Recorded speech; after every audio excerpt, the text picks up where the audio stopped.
Breaking news చూస్తున్నాం. జయశంకర్ భూపాలపల్లి జిల్లా కాటారం శివారు మేడిపల్లి అటవీ ప్రాంతంలో యువతి మృతదేహం కలకలం సృష్టిస్తోంది. ఈ నెల 3వ తారీఖున ఇంటి నుంచి వెళ్లిపోయిన యువతి అడవి మార్గాన అనుమానాస్పదంగా మృతి చెందడం, మృతికి గల కారణాలు తెలియకపోవడం, హత్య చేసే ఆత్మహత్యగా చిత్రీకరిస్తున్నారా అనే అనుమానాలు వెల్లువెత్తుతున్నాయి. అయితే ఇప్పుడు ఉమ్మడి వరంగల్ జిల్లా వ్యాప్తంగా యువతి మృతి కలకలం సృష్టిస్తుంది. కప్పల వర్షిని చిట్యాల మండలం ఓదిగల గ్రామానికి చెందిన యువతిగా పోలీసులు గుర్తించారు. మృతదేహం పక్కనే యువతి ఆధార్ కార్డ్, కుంకుమ, నిమ్మకాయలు పడి ఉన్నాయి. ఇక అనుమానాస్పద మృతిగా పోలీసులు కేసు నమోదు చేసుకుని విచారణ చేస్తున్నారు.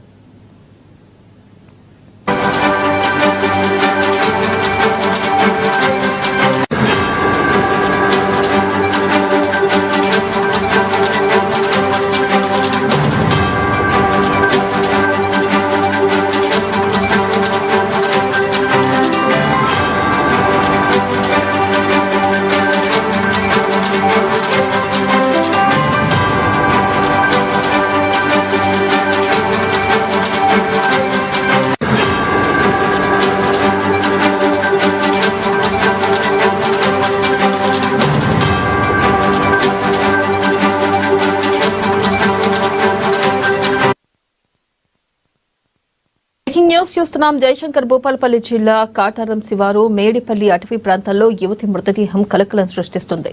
ఈ నెల 3వ తారీఖున ఇంటి నుంచి వెళ్లిపోయిన యువతి అడవి మార్గాన అనుమానాస్పదంగా మృతి చెందడం, మృతికి గల కారణాలు తెలియకపోవడం, హత్య చేసి ఆత్మహత్యగా చిత్రీకరిస్తున్నారా అనే అనుమానాలు వెల్లువెత్తుతున్నాయి.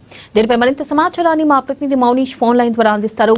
మౌనీష్, చెప్పండి, అసలు యువతి మృతికి గల కారణాలు ఏంటి, అప్డేట్స్ ఏంటి? గుడ్ మార్నింగ్ వెన్నెల. జయశంకర్ భూపాలపల్లి జిల్లా కాటారం శివారు మేడపల్లి అడవి ప్రాంతంలో యువతి మృతదేహం కలకలం సృష్టిస్తుంది. 22 సంవత్సరాల కప్పల వర్ష చిట్యాల మండలం ఒడిదాల గ్రామానికి చెందిన యువతిగా గుర్తించిన పోలీసులు అనుమానాస్పదగా మృతిగా పోలీసులు కేసు నమోదు చేసుకుని దర్యాప్తు చేస్తున్నారు. 20 రోజుల క్రితం ఇంటి నుండి వెళ్లిపోయిన యువతి నిర్మానుష్యమైన ప్రదేశమైనటువంటి అడవి మార్గంలో ఎందుకు వెళ్ళింది, ఎవరైనా హత్య చేసి ఆత్మహత్యగా చిత్రీకరిస్తున్నారా, అసలు యువతి ఇంట్లో నుంచి ఎందుకు వెళ్ళింది, యువతి మృతదేహం పక్కన కుంకుమ, నిమ్మకాయలు ఎందుకున్నాయి అనే ప్రశ్నలు ఇప్పుడు అంత చిక్కడం లేదు. మొత్తంగా వివరాలు చూసుకుంటే కాటారం భూపాలపల్లి మార్గంలో కాటారం శివారు మేడపల్లి అటవీ ప్రాంతం ఇది నిర్మానుష్య ప్రదేశం. అటువైపుగా ఎక్కువగా ఎవరు వెళ్లరు. కానీ కొందరు అటు సైడ్ వెళ్తున్న క్రమంలో కుళ్ళిపోయిన స్థితిలో ఒక యువతి మృతదేహాన్ని గమనించి పోలీసులకైతే సమాచారం అందించారు. వెంటనే Kataram DSP Suryanarayana, CI Nagarjuna Rao, SI Srinivas వెళ్లి ఘటనా స్థలాన్ని పరిశీలించి వివరాలు అయితే సేకరించారు. యువతి చిట్యాల మండలం ఒడిదాల గ్రామానికి చెందిన కుప్పల వర్షిని అనే యువతిగా గుర్తించారు. ఆమె తండ్రి కుమారస్వామి 2 నెలల క్రితం అనారోగ్యంతో మృతి చెందడంతో ఆవేదన చెంది అయితే ఈ నెల 3న ఇంటి నుండి వెళ్లిపోయిందంటూ యువతి తల్లి చెప్తుంది. దీంతో తల్లి పలు చోట్ల ఆరా తీసి 6వ తేదీన చిట్యాల ఠాణాలో ఫిర్యాదు చేయగా కేసు నమోదైనట్టు కూడా పోలీసులు తెలుపుతున్నారు. మృతదేహం తన కూతుర్ని గుర్తించి ఫిర్యాదు చేయగా కేసు నమోదు చేసి దర్యాప్తు చేస్తున్నట్టు ఎస్ఐ తెలిపారు. యువతి అనుమానాస్పద మృతిపై పోలీసులు క్షుణ్ణంగా విచారిస్తున్నారు. 20 రోజుల క్రితం అదృశ్యమైన యువతి ఈ అటవీ మార్గంకి ఎందుకు వచ్చింది, హత్య చేశారా లేక ఆత్మహత్య చేసుకుందా, చంపి మృతదేహాన్ని పడేసి ఆత్మహత్యగా చిత్రీకరిస్తూ ప్రయత్నం చేశారా అనే కోణంలో కూడా విచారణ చేపడుతున్నట్టు తెలిసింది. ఇప్పటికే పోలీసులు సీసీ కెమెరాలు, కాల్ డేటా సేకరించే పనిలో నిమగ్నమయ్యారు. ఇప్పుడు ఈ యువతి మృతి జయశంకర్ భూపాల జిల్లాలో చర్చనీయాంశంగా మారింది.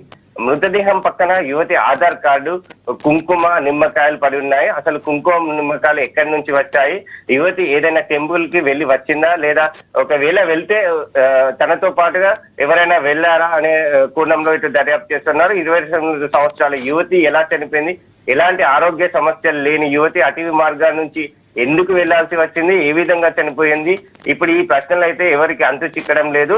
యువతి చనిపోయి చాలా రోజులు గడుస్తున్నట్టు మృతదేహాన్ని చూస్తే తెలుస్తుంది. యువతి మృతి హత్యన ఆత్మహత్యన పోలీసులు తేల్చాల్సి ఉంది ఈ వెన్నెల. అలాగే మౌనీష్, అసలుకి దీనిపై యువతి తల్లిదండ్రులు ఎవరి మీదైనా అనుమానం వ్యక్తం చేస్తున్నారా? అంటే ఇప్పటి వరకైతే తల్లి ఎలాంటి అనుమానం లేదు. కాకపోతే తండ్రి 2 నెలల క్రితం తండ్రి చనిపోవడం వల్లనే తాను డిప్రెషన్ కి ఫీల్ అయ్యి ఇంటి నుంచి వెళ్లిపోయినట్టు తల్లి చెప్తుంది.